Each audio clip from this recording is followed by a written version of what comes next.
Before we begin, Galactic Horrors is now on Patreon. Get daily stories in one place, with no ads and no interruptions. Link is in the description or search Galactic Horrors on Patreon. Now, let's begin the transmission. Two hemlocks lay snapped at the base, each at least 50 years old, folded sideways down the slope, as if something had swept their legs out from under them.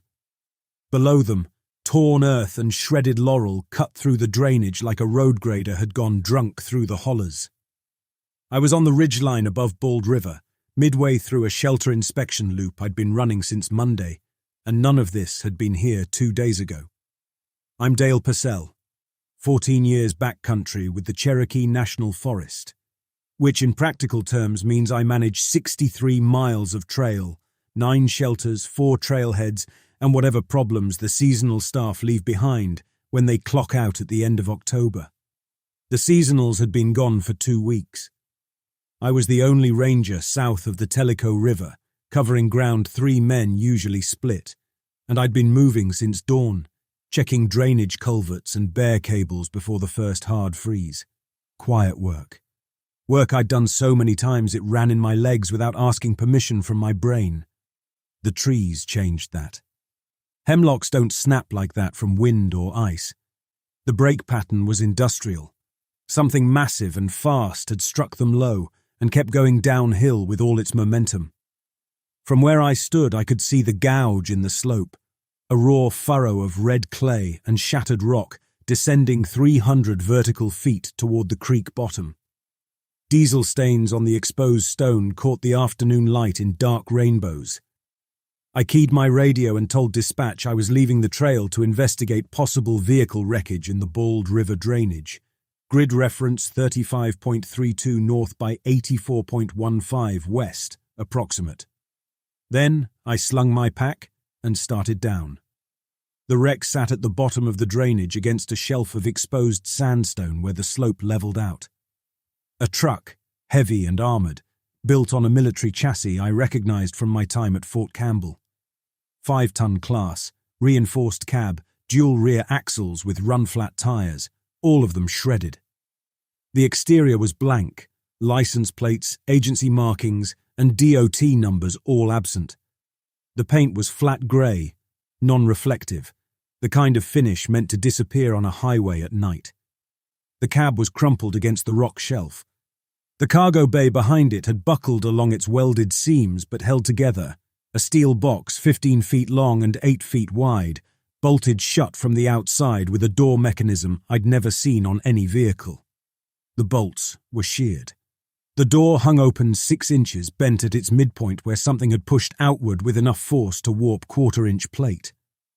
I stopped before touching it, smelled for fuel, acid, chlorine, anything sharp enough to mean I was about to walk into a hazmat scene. I checked the wind, checked the drainage, checked the ground for leaking fluid. Diesel, hot metal, wet clay, only those. I pulled the door the rest of the way. The hinges screamed against the frame, and afternoon light entered the cargo bay. Inside was a containment unit. Industrial. Polycarbonate walls set in a welded steel cradle, shock-mounted to the truck bed with hydraulic dampeners, each one the diameter of my forearm. Environmental controls lined the right wall. Temperature regulators, atmospheric monitors, a carbon dioxide scrubber still clicking and cycling on battery backup. The readouts were dark except for one amber light that blinked every 4 seconds. The containment unit's main panel was ruptured. The polycarbonate had split along a seam, but the split didn't look like crash damage. The edges bowed outward in a slow curve, as if something had grown through the wall over hours instead of punching through on impact. Inside the unit, the restraint hardware had been pulled apart. Heavy steel anchor points, wrist-thick cable, mounting brackets for something I couldn't identify. The cable ends were frayed, and each strand was coated in a translucent residue that caught my flashlight beam and held it, refracting pale blues and greens along the surface. I moved to the cab. 3 men, tactical jumpsuits without insignia, black boots, short hair, military bearing in their frames even now. They were in the crash seats, driver and 2 passengers, and they were dead in every way that mattered. But they were still moving. Translucent growths had threaded through the seat fabric and into their bodies. The sinews were fine, each thinner than fishing line, but there were hundreds of them, entering at the hands, the forearms, the backs of their necks, passing through clothing and skin, emerging again to anchor into the dashboard, the headrests, the center console, the emergency lockdown panel between the passenger seats. Each man's fingers rested on controls, kill switches, override toggles, a manual containment seal that would have relocked the cargo unit's door if the mechanism still functioned. Their fingers twitched. Index finger, middle finger, thumb, repeating in sequence, pressing buttons that connected to nothing. Their eyes tracked the beam of my flashlight when I passed it across the cab. The movement was smooth, involuntary, the way a sunflower turns. Recognition had gone out of them. I backed out of the cab. My radio call to dispatch was steady. I gave the GPS, described the vehicle, reported 3 casualties with injuries I couldn't classify, requested county search and rescue and law enforcement. Dispatch came back confused. They had no record of any federal transport in my district. They'd send a county SR team, but the terrain would put the ETA past 3 hours, possibly 4. I acknowledged and went back to the cargo bay. The containment unit's interior was scored. Deep grooves in the polycarbonate layered over each other in patterns that suggested repetition. Something had clawed the same surfaces again and again, but the grooves radiated inward. Whatever made them had been outside the unit, trying to get back in. That stopped me. An escaped specimen claws outward. This thing had clawed inward, toward the restraints, toward the cage it had left. The other detail was the breach itself. Up close, the split in the polycarbonate wall showed organic architecture. Sinews, the same translucent material growing through the crew, had woven through the molecular structure of the plastic, branching and thickening until the wall couldn't hold its shape. Growth, not force.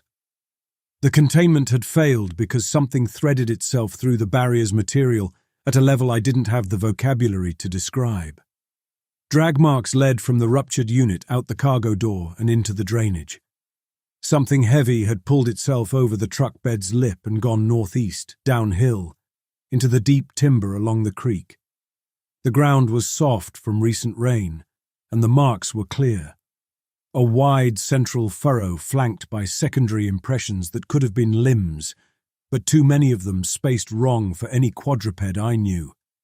Embedded in the bark of every tree within 15 feet of the drag path, pushed into the wood like nails driven by hand, were translucent barbs. Each one was the length of my little finger, tapered, slightly curved. When my flashlight beam crossed them, they contracted. A slow, muscular squeeze, the pointed ends pulling tighter into the bark, then relaxing, then orienting like compass needles toward the light. The trail went northeast. I followed it.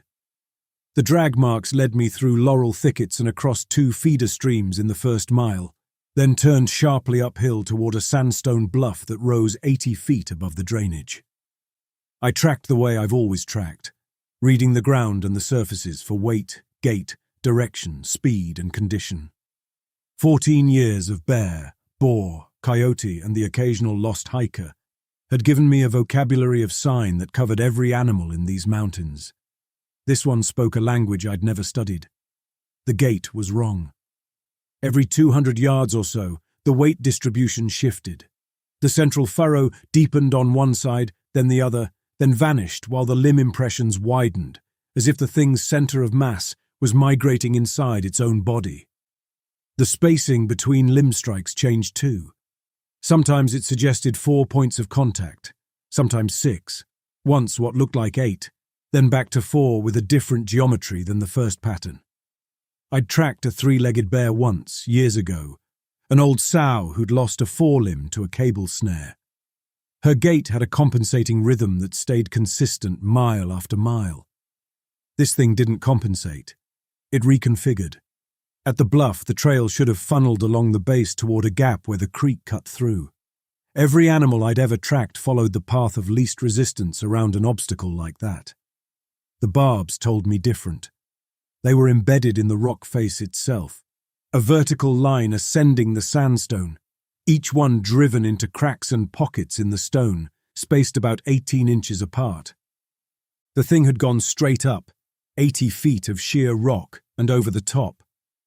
I took the long way around through the gap, which cost me 40 minutes and most of my remaining daylight. On the far side of the bluff, in a stand of old hemlocks along a seasonal creek, I found the deer. A white-tail buck, maybe a six-pointer in life, suspended 30 feet above the ground.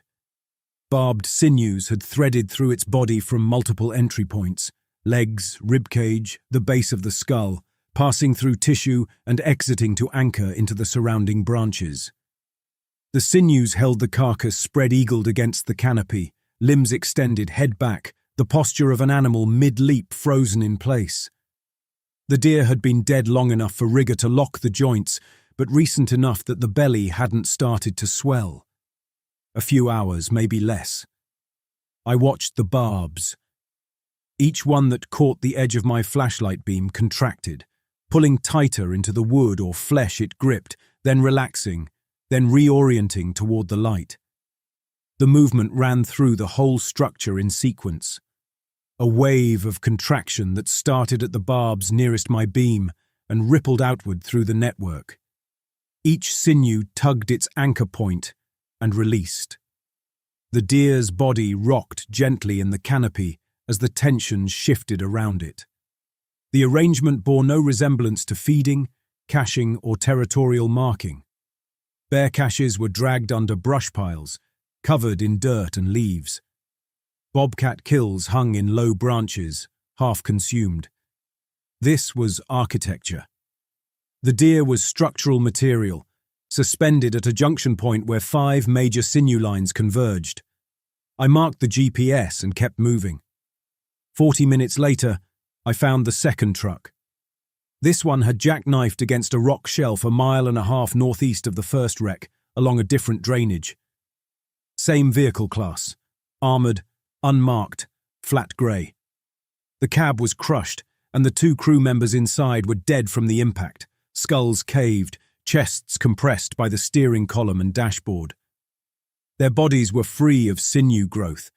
They died fast enough that whatever process had overtaken the first crew never had time to start. The dashboard told me something else. Both men's hands were locked hard on the wheel and the manual brake lever. The tyres had torn 2 parallel trenches through the clay before the truck left what passed for the service road above the drainage. They hadn't lost control because they were careless.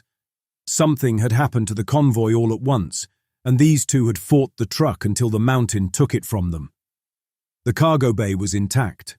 I forced the service hatch on the side panel and found the second containment unit. Same industrial build, same shock mounting, same environmental controls. This one was sealed.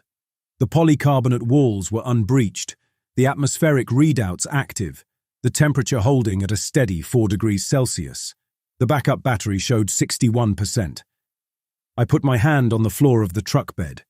Through the steel, through my boots when I stepped onto the bed itself, I felt a vibration. Something inside the sealed unit was active, and it was responding to something I couldn't identify. The vibration intensified when I stepped closer to the unit's wall and diminished when I stepped back, as if the thing inside was tracking my proximity through 6 inches of polycarbonate and a 1/4 inch of steel. I didn't open it. My second radio call got a different answer. Dispatch told me my initial report had been escalated through interagency coordination. The county SR team had been instructed to stand down. Someone from the coordinating agency, dispatch couldn't name it, or wouldn't, would contact me directly on my satellite phone. I asked for a timeline. Dispatch said they didn't have one. I stood in the drainage between 2 wrecked federal trucks separated by 1.5 miles of wilderness, with dusk coming on and a trail leading northeast into the deep timber. I made the decision that a man with my training and my kind of pride always makes. The sealed unit was stable. Whatever was inside it wasn't going anywhere. But the thing that had escaped the first truck was moving through my district toward hikers, shelters, and trail junctions I was responsible for, leaving biological infrastructure in the canopy as it went. I had maybe 90 minutes of usable daylight. I followed the trail. The creek drainage narrowed to a V-cut in the rock as the light went amber and then grey. I was using my flashlight now, and I understood the risk.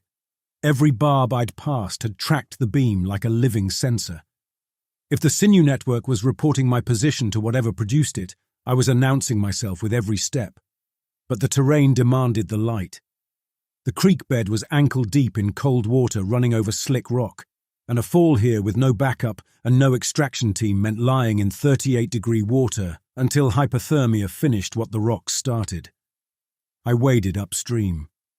The barb deposits on the surrounding trees were denser here, concentrated along the lower trunks and the rock walls of the drainage, angled downstream toward me. I kept the flashlight moving, sweeping the banks and the canopy in controlled arcs the way I'd sweep for bears in a campsite. The creek surface ahead was dark and flat, where the current slowed behind a ledge of submerged sandstone, and the water acted as a mirror against the fading sky. I saw the reflection before I saw the thing. In the creek's surface, inverted. A hunched mass, pale, wet-looking, clinging to the underside of a rock overhang 40 feet above the drainage wall. It was moving backward, upstream along the overhang surface, on jointed limbs that worked in coordinated pairs. At least 6 that I could distinguish in the reflection, each one bending at multiple points in a sequence that carried the body along the rock in a smooth hydraulic crawl. Trailing from its lower body, dragging across the stone and catching on roots as it moved, was a restraint collar. Metallic, heavy, cracked along one seam, with severed cables and broken mounting hardware swinging beneath it. I raised the flashlight. The beam hit the overhang, and the real body was there. Pale integument caught the light and scattered it the way the barbs did, refracting white into prismatic blue along the ridges of its joints. The limbs folded against the rock in a running pattern, each one gripping and releasing. The mass of it, torso, core, whatever served as its center, was roughly the size of a man curled into a defensive crouch, but the proportions kept sliding in my vision. The limbs were too long for that body. The joints were in wrong places. My eyes kept trying to assemble it into something recognizable and failing, the way your brain tries to find a face in a cloud and can't hold the image. It was already moving away. By the time I had the flashlight on it full, the last limb was pulling over the rim of the overhang and into the canopy above. The restraint collar caught on a thick root, held, and tore free from whatever anchor point connected it to the body. It fell, hit the creek 20 feet ahead of me with a heavy splash that soaked my legs and sent water up the drainage walls. I stood in the creek for a long time, longer than I should have. Then I waded to the collar, fished it out, and examined it. Titanium alloy, custom milled, with an interior lining of sinew-resistant ceramic that had cracked along stress fractures. Mounting points for 6 cable tethers, all severed. On the interior surface, etched into the ceramic, was a serial number and a 3-line block of text. Transport Unit Gamma Segment Designation, Locomotive Viability, Window 72 hours. I climbed out of the drainage and found high ground on a ridge saddle with sight lines in 4 directions. I kept the sight dark, ate a handful of trail mix, and drank a third of my remaining water. Then I sat with my back against a boulder, my flashlight off, my service pistol in my hand, and my thoughts running in a direction I didn't like. 2 trucks, 2 containment units. The first ruptured, the second sealed with something alive inside it. 1.5 miles apart in terrain that no vehicle should have crossed. And the collar said segment designation, as if the thing wearing it was a component, a section, a piece of a larger assembly that had been divided for transport. My satellite phone buzzed at 0140. The voice was controlled, mid-register, professional in the way that conceals rank rather than displaying it. He identified himself as Coordinator Marsh and asked me to confirm the GPS coordinates I'd reported, the condition of both cargo units, and whether I had made visual contact with released material. I gave him the coordinates. I told him the first unit was breached and empty, the second sealed and active.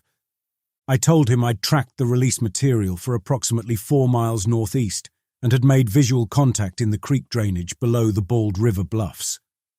I described what I saw. Marsh asked if the restraint collar was still attached. I told him it had separated and I had it. A pause. Then Marsh told me a recovery team would reach my district by first light and instructed me to hold position, avoid further contact with the material, and preserve the collar for collection. I asked him what was in the trucks. He said the information was compartmented and that I would be briefed when the team arrived. I told him I'd found his crew fused to their seats and operating dead controls. I'd found a deer woven into the canopy like rebar, and the thing I'd seen in the drainage had more limbs than anything in the zoological record. I told him compartmented wasn't going to work. Marsh repeated his instruction to hold position. I closed the line and launched my drone. The DJI Mavic I carry for search and rescue weighs less than 2 pounds and fits in the top pouch of my field pack. Thermal imaging, 40-minute battery, 3-mile effective range in open terrain, less in canopy. I use it for lost hiker searches, bear surveys, illegal fire detection. I'd flown this drainage 100 times. I put it up at 200 feet and flew a grid pattern over the creek bottom where I'd last seen the specimen, extending the search northeast along its direction of travel. The thermal camera painted the forest in gradients of blue and black, with the creek itself showing as a cold, dark ribbon. At 3/4 of a mile northeast, a hot signature appeared. Human-sized, compact, moving through the leaf litter at a pace that matched the gait I'd been tracking on the ground. I locked the drone in a hover and watched the feed. The signature stopped, held still for about 15 seconds. Then it split. One body became 2 distinct heat shapes, each pulling away from the other in opposite directions, and for a span of maybe 30 seconds I was watching 2 independent heat signatures moving through the leaf litter, each one human-sized, each one travelling on its own heading. They converged. The 2 shapes moved toward a central point, overlapped, compressed. The thermal signature folded into itself. I could see the heat mass shrinking as the shapes merged and dropped below the canopy floor. The leaf litter registered a brief warm bloom where the combined body had gone under, and then the signature vanished. Cold ground. Empty. I replayed the footage 3 times on the controller's screen. Each replay showed the same sequence. 1 becomes 2 becomes 1 becomes nothing. I lowered the drone and sat on the ridge in the dark and thought about the 2 crash sites, the 2 containment units, the collar that said segment designation, locomotive, and the thing I'd just watched split into 2 bodies and reassemble. 2 free segments, 3 trucks. The second containment unit, the sealed one, the one with the backup battery at 61%, held another piece. Somewhere in these mountains, there had to be a 3rd truck with a 3rd piece already loose. The thing I'd been tracking was a component searching for the rest of itself. I packed the drone, shouldered my bag, and checked the load in my pistol. 14 rounds of .40 caliber Smith & Wesson, every one of them useless against what I'd seen. I started walking northeast. I walked through the rest of the dark. I kept to unmarked ground with my headlamp dark and navigated by ridge contour and the sound of water below me, staying high where the canopy thinned enough to let through what little ambient light the overcast sky allowed. My legs knew this kind of travel. My brain was doing something else entirely, running the drone footage on a loop behind my eyes, the heat signature splitting, separating, converging, compressing into the ground. By the time grey light started seeping through the canopy, I'd covered roughly 3 miles northeast along the ridgeline above Coca Creek. I was down to a quarter canteen of water, running on trail mix and whatever my body had stored from yesterday's breakfast. The temperature had dropped into the low 30s overnight. I dropped off the ridge toward the AT corridor where it crossed the drainage. Shelter 7, one of mine, a 3-sided lean-to with a tin roof and a fire ring, built to sleep 6 on the wooden platform, sat in a flat between 2 feeder creeks, about 200 yards from the trail junction. I maintained it twice a year, replaced the roof screws in spring, cleared the firing in fall. Gary Nolan had helped me rehang the bear cable there after a white oak came down in a storm. He'd scratched his initials and the date into the underside of the feed beam with a pocket knife, then told me not to write him up for vandalizing federal property. I knew the structure the way I knew the bones of my own house. The first wrong thing was the silence. October mornings in these mountains carry sound. Creek water, wind in the bare hardwoods, jays and crows working the canopy. The flat around the shelter was dead quiet. The second wrong thing was the colour. The shelter's interior, visible through the open front wall, should have been dark wood and shadow. Instead, it caught the early light in pale refractions, blues and greens shifting across the surfaces like light through bottle glass. I came in from the uphill side with my pistol drawn and stopped at the tree line. Sinews. The shelter's interior was webbed with them, translucent strands running from the roof beams to the sleeping platform to the support posts, layered in dense sheets that turned the 3-sided structure into something closer to a cocoon. Inside the sinew architecture, suspended from the roof beams in individual sacks of woven membrane, 4 men hung at chest height like seed pods. 3 of them wore hiking gear, boots, synthetic layers, pack straps still over their shoulders.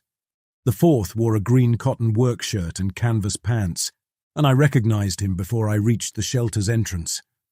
Gary Nolan, 63 years old, retired science teacher from Etowah, volunteer trail maintainer for the Southern AT section. The little brass whistle he carried on every workday still hung from a cord around his neck, pressed flat against the membrane. Gary was alive. All 4 of them were alive. I could see their chests expanding and contracting inside the sacks, slow and deep, the rhythm of heavy sedation. Their eyes were open, tracking nothing, pupils dilated wide. The sinews entered their skin at dozens of points, wrists, necks, ankles, the thin skin behind the ears. The barbs at each entry point had anchored and spread, creating subcutaneous fans of translucent material visible through the skin like veins drawn in glass. I reached for the nearest sack, one of the hikers, a young man in his 20s with a dark beard and a University of Tennessee pullover, and pressed my knife blade against the membrane. The sinew material resisted the edge. I sawed, and the strands parted with a wet sound. Immediately, the barbs in the surrounding structure contracted, a rippling wave of tension that tightened the sack around the hiker's torso and drew the sinews at his wrists deeper into his skin. He made a sound that might have been a word or might have been air forced from compressed lungs.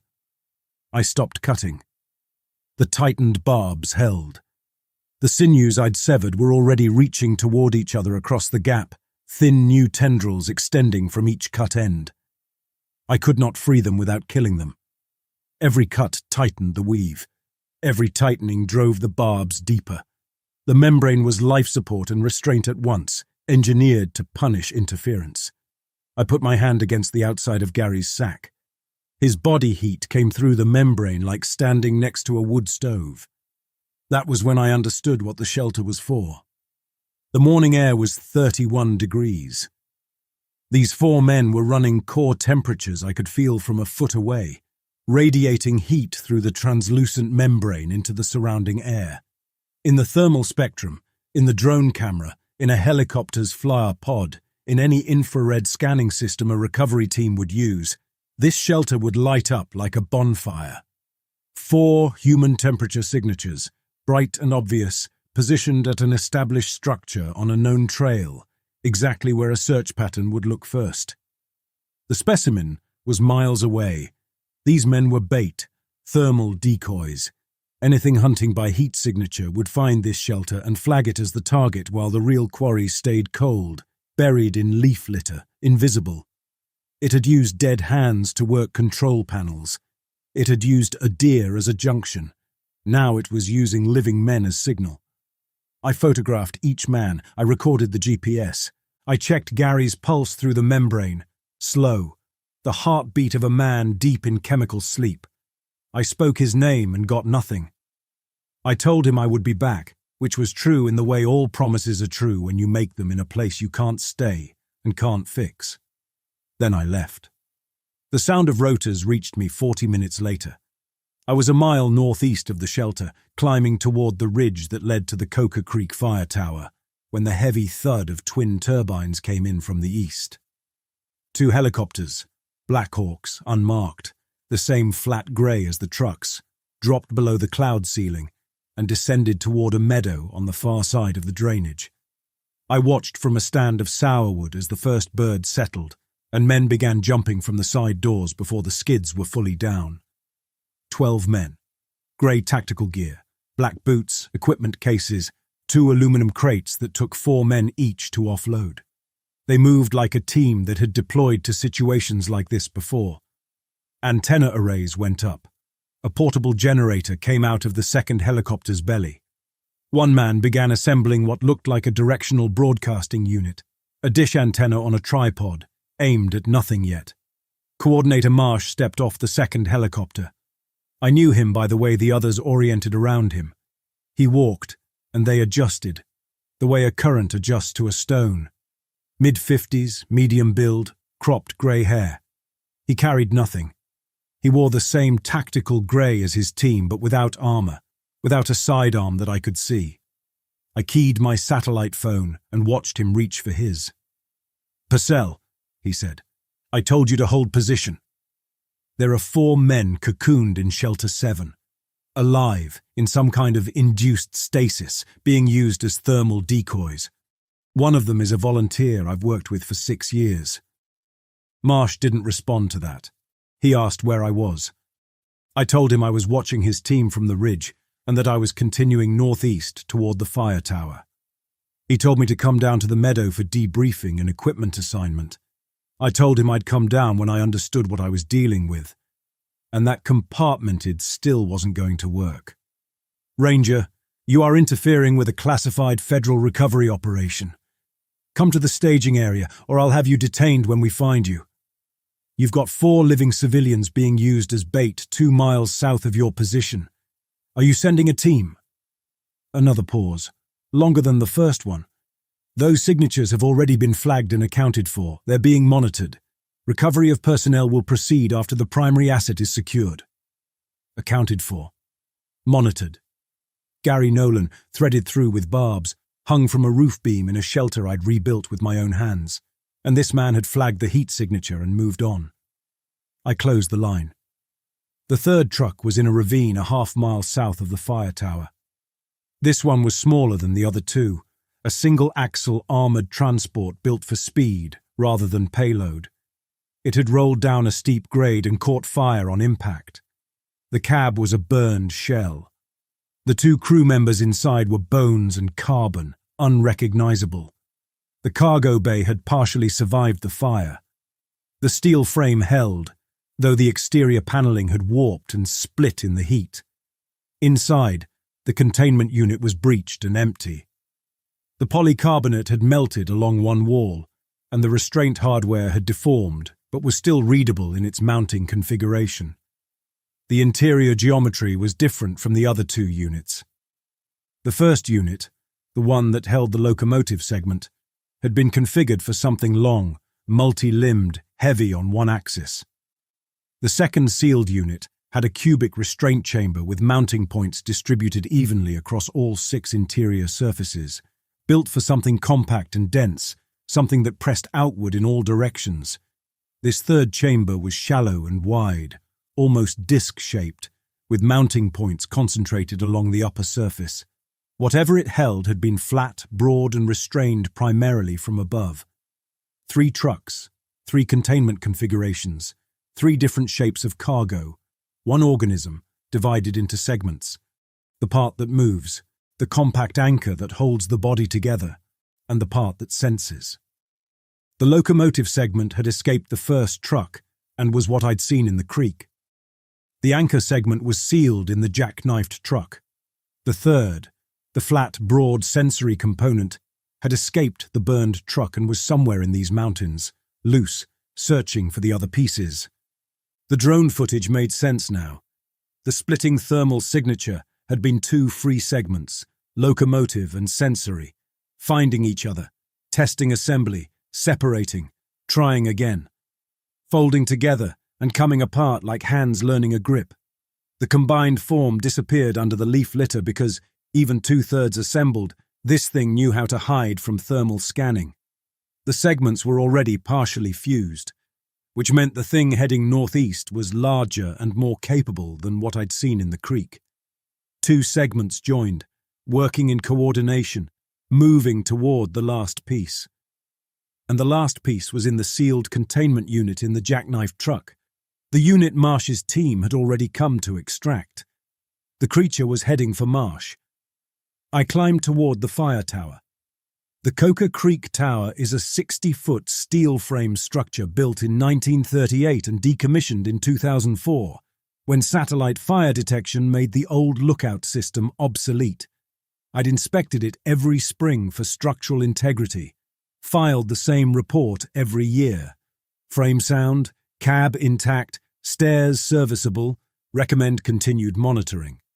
A 7x7 observation cab sat at the top with plexiglass windows on all four sides, a built-in map table, and a dead VHF radio bolted to the east wall. I'd eaten lunch up there 100 times, watching the ridges roll out toward Tellico Plains. I climbed the stairs in the last of the daylight, my ankle throbbing from the night's walk, my fingers stiff and clumsy from cold and low blood sugar. The cab door was latched from the outside. I opened it and stepped in. Empty. Old fire maps curling on the walls, a broken folding chair in the corner, dust on the map table. I swept the room with my flashlight. Clear. I crossed to the east window to get a sightline on Marsh's staging area. The meadow was visible half a mile out, lit by portable floodlights, the helicopters sitting dark on the grass. I could see men moving between equipment stations. The directional antenna was deployed and aimed southeast, toward the jackknife truck's position. They were broadcasting something, a signal, a frequency, a lure, drawing the creature in. Then I heard the breathing. Below me, underneath the floor, wet, arrhythmic, running in staggered cycles that overlapped each other, as if multiple respiratory systems were operating in imperfect synchronization. The sound came through the steel grating of the observation deck floor, through the gaps between the plexiglass panels and the frame, through the structure itself. I looked down through the floor grate. The underside of the observation deck was full. A pale mass filled the space between the deck and the structural crossbeams. 8 feet of vertical clearance occupied almost entirely by a body clinging to the steel with dozens of anchored limbs. It was larger than what I'd seen in the creek. Much larger, the combined bulk of 2 fused segments forming a central mass the size of a compact car. Limbs radiated from its perimeter in jointed pairs, each one gripping a beam or strut or diagonal brace with barbed tips that had bitten into the steel. Along the dorsal surface, facing upward toward me through the grating, translucent sacs inflated and deflated in the staggered breathing pattern I'd heard. Each sac swelled to the size of a basketball, its membrane catching and refracting the last ambient light into weak prismatic colors, then contracted, then swelled again on its own cycle. The sacs looked like blisters. They looked like lanterns. They looked like organs meant for some other atmosphere and forced to make do with these mountains. The sensory cluster was oriented upward. I couldn't identify features, eyes, mouth, readable anatomy, but a smoother region of the upper surface, dense with sinew growth, was aimed directly at the grate where I stood. The barbs in the surrounding sinews were already oriented toward me. The creature had been here when I opened the cab door. It had been here while I crossed the room. It knew where I was. My boot shifted on the grate. A 1/4 inch of movement. Every breathing sac went still at once. The sinews in the surrounding structure tightened. The barbs reoriented in a wave that rippled outward from my position, and the limbs gripping the crossbeams adjusted, loading, tensing, the way a sprinter loads into the blocks. I went through the east window. The plexiglass gave way with my shoulder, and I hit the exterior maintenance ladder on the tower's east face, a rusted steel-rung ladder I'd noted on every annual inspection as serviceable with reservations. I went down it faster than any inspection had ever recommended.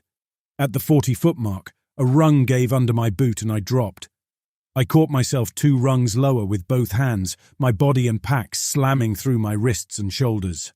I kept going. At the 8-foot mark, I let go and fell. I landed wrong. My right ankle, the one I'd been favouring since the night's walk, folded on the uneven ground. Something shifted inside the joint that should have stayed where it was. The pain was specific and structural, the kind that announces itself as a permanent change in your operating capacity. I rolled, got up, and limped for the tree line. Behind me, the tower groaned. Steel on steel, the sound of load-bearing members flexing under redistributed weight. The creature was descending the frame, and it moved faster than I'd moved down the ladder. I heard limbs gripping and releasing the steel in rapid sequence, the barbs biting and pulling free with a sound like ripping canvas. I reached the trees and kept moving. My ankle was a column of compressed glass that threatened to shatter with every step, and I was down to a hobbling pace any animal in the forest could have outrun. But the creature passed me. Through the canopy, in the last grey light, I saw the mass moving through the upper branches, northeast toward the meadow, toward the staging area, toward the sealed containment unit and the last segment. I was one warm body on a hillside. It wanted the piece of itself still locked in a box. I pulled out the satellite phone and called Marsh. "It's coming toward you. 2 segments fused, moving through the canopy northeast of the fire tower. I'd estimate 7 to 10 minutes at the speed I saw." "We know. We're tracking it," Marsh said. "Where are you?" "Tower Ridge, south edge, on foot. My ankle is done. I'm coming to you, but it's going to take me a while." "Good. Stay on this frequency." "Marsh, that thing is 2/3 assembled and it's heading for the unit your team pulled from the second truck. If it gets that last segment, that's the operation, Ranger. Come to the staging area, you'll see." He cut the line. I understood then. The sealed containment unit, the one his team had extracted by helicopter, the one with the backup battery and the anchor segment inside. They hadn't secured it to protect it. They'd brought it to the meadow as bait. The directional antenna, the broadcasting equipment, the way they'd positioned themselves around the clearing with heavy hardware I hadn't been able to identify from the ridge. It was a trap. They were calling the creature in. They wanted it to attempt reassembly because that was when they planned to put the collar system back on it. The moment of convergence when all the segments were trying to fuse and the organism was committed and vulnerable. The hikers in the shelter. My night of tracking. The hours since the crash. All of it was irrelevant to Marsh. He'd been waiting for the pieces to find each other. I reached the meadow's edge 22 minutes later, hauling my right leg like luggage, and the operation was already in crisis. The sealed containment unit sat in the center of the clearing on a flatbed pallet, its side panel removed, the interior lit by chemical glow sticks that gave the polycarbonate walls a green-white cast. Inside, the anchor segment was active. It had pressed itself against the open wall of the unit and was extruding sinews through the gap, dozens of translucent strands reaching into the meadow grass, spreading outward in a radial pattern, broadcasting its position in a language written in heat and chemistry. Marsh's team had formed a perimeter 60 yards out. I could see the suppression hardware now. Tripod-mounted emitter units aimed at the containment unit from 4 cardinal points, each one connected by heavy cable to the portable generator. Collar technology, scaled up.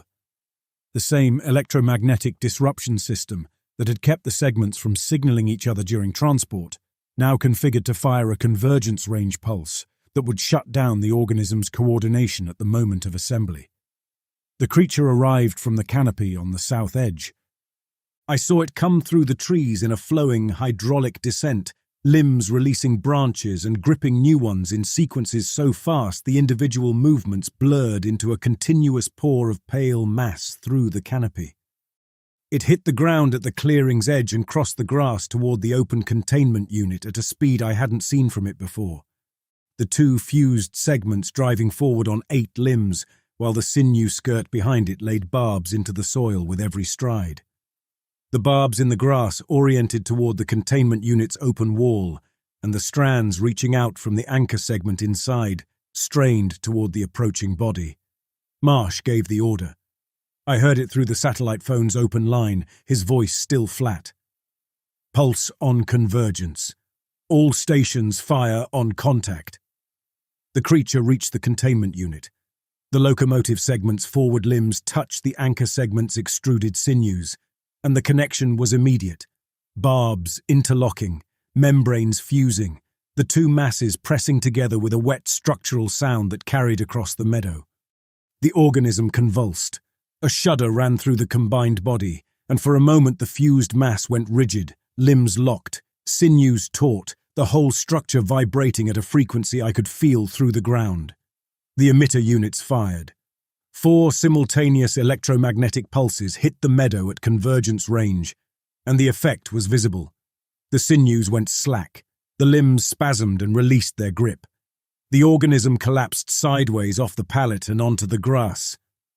Its body shook in uncoordinated waves, each segment losing synchronization with the others, the fused joints separating and re-gripping in disordered bursts. 2 of Marsh's men broke the perimeter, running toward the organism with handheld suppression devices, wand-shaped emitters connected to backpack power units. They got within 20 feet.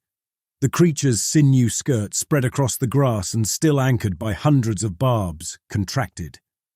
The contraction was fast. Strands whipped inward from a 15-yard radius, and the 2 men were inside that radius. Barbs hit them at the legs, the arms, the torso. Sinews wrapped and tightened and threaded through tactical fabric into skin in the same fusing process I'd seen in the truck cab. One man went down with his voice tearing loose. The other hit the grass silent, the sinews at his neck already thickening. The organism was hurt, disrupted, losing coordination. The anchor segment had partially detached from the locomotive segment and was crawling toward its containment unit, towards the pallet, toward the shelter of the box it had been carried in. It was the smallest of the 3 segments, the densest, the least mobile. The piece the whole organism needed to hold itself together. The sensory cluster was still attached and functional. It pulled the combined mass away from the pulse emitters, toward the tree line, toward cover. I was standing 20 yards from the open containment unit with a flare kit on my belt and a pistol in my hand. The anchor segment inched back toward the pallet under its own locomotion, slow and damaged. If it reached the main body in the trees, the organism would be whole. Everything Marsh's operation had tried to control would be loose in these mountains, in complete form. Gary Nolan hung in my shelter with a brass whistle pressed against his chest. 3 hikers breathed inside sacks I could not cut open. 2 men lay in the grass with sinews threading through their bodies. 3 dead operators still pressed dead buttons with hijacked hands. People had names, bodies, families. They were more than heat signatures, field conditions, acceptable loss. I pulled the flare from my belt kit. Standard USCG signal flare, magnesium compound, 2000 degrees on ignition. I fired it into the open containment unit.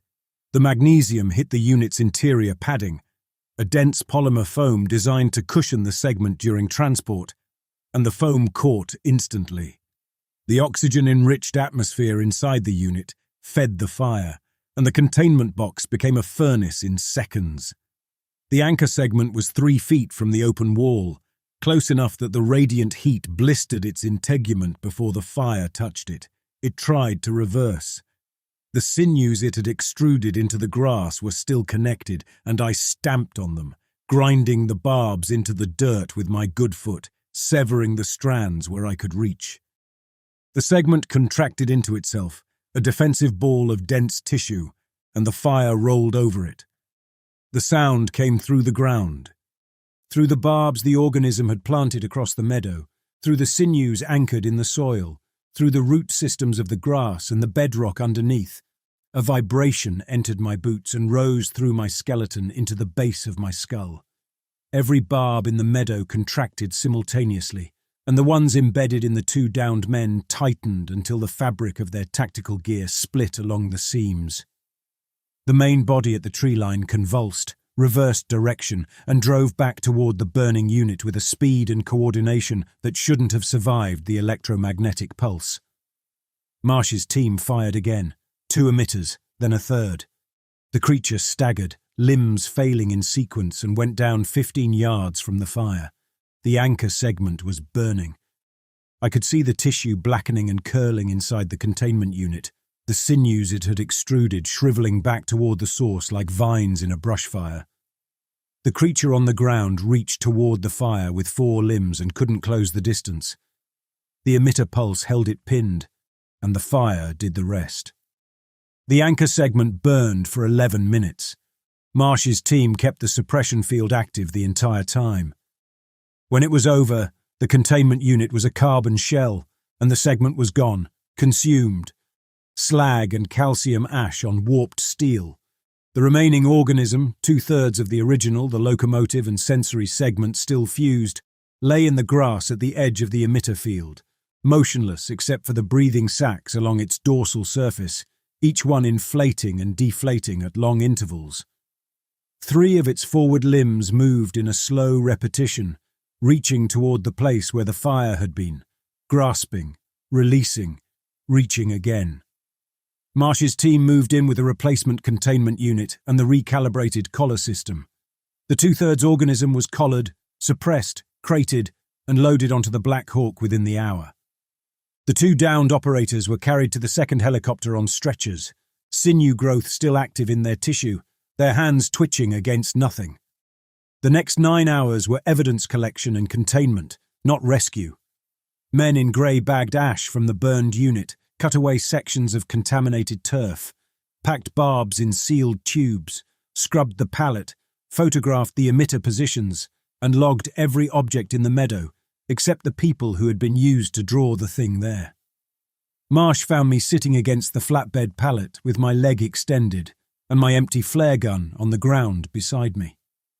"You destroyed a segment of an irreplaceable research asset," he said.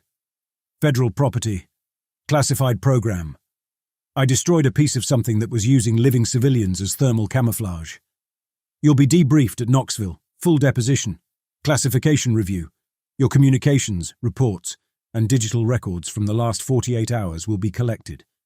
Your drone footage is federal evidence." He paused. "Your career in the Forest Service will depend entirely on your ability to understand what happened here." "I know what happened here." "No, Ranger, you know what you saw. What happened here is what the report says happened, and the report will say there was a wildfire incident in the Bald River drainage, equipment failure, and an interagency miscommunication that delayed search and rescue for a group of missing hikers. You will confirm that account because the alternative is federal prosecution for destruction of classified assets, interference with a national security operation, and unauthorized disclosure." "What about Shelter 7? His expression did not change. "Accounted for. That isn't an answer. It's the only one you're cleared to receive." He walked back to the helicopter.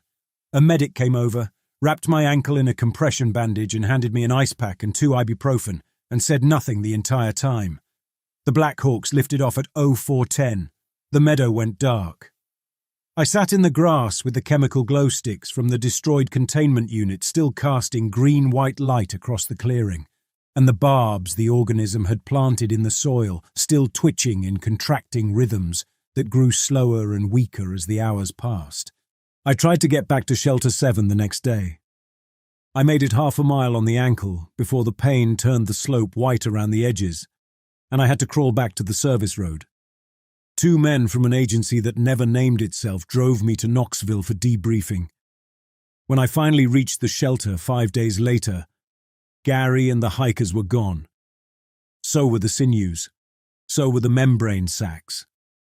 The sleeping platform had been replaced with fresh lumber, the roof beams sanded clean.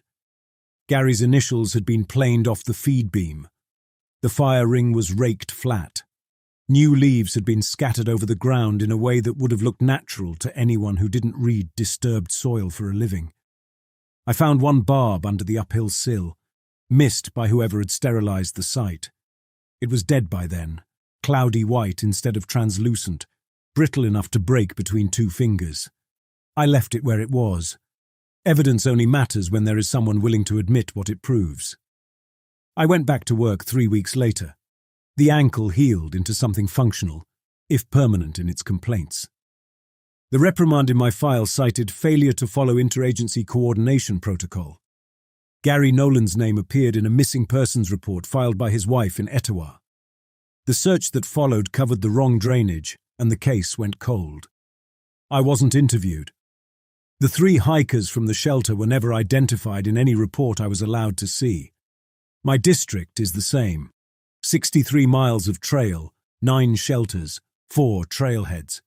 I run the same loops, check the same drainage culverts, replace the same bare cables. The seasonal staff come and go. The mountains don't change. But twice a month, on nights when the sky is clear and the temperature drops below freezing, I launch the thermal drone from the ridge above Bald River and fly a grid pattern over the drainage where I found the deer. I fly the hemlock stand, the bluff, the creek bed where the collar fell. I search the canopy and the rock faces and the root systems of old-growth trees for heat signatures that don't belong, for barbs that still refract light, for sinew growth that survived the organism's departure and might still be anchored in the wood, twitching toward whatever passes. Twice I've found warm spots in the canopy that the camera couldn't explain. Both times I hiked in at 3 a.m. to check, alone, because I had to handle it myself, with any report likely to vanish and any agency call likely to go unanswered. Both times I found nothing. Both times I stayed until dawn, watching the trees, reading sign in the bark and the soil the way I've always read it, looking for a language I learned in 2 days and will spend the rest of my career trying to forget. The mountains are mine. That hasn't changed. But something passed through them that left marks I can still read, in places I still patrol, on a schedule I still keep. Somewhere in a facility I will never find, 2/3 of it is alive and incomplete, and it remembers the piece that burned.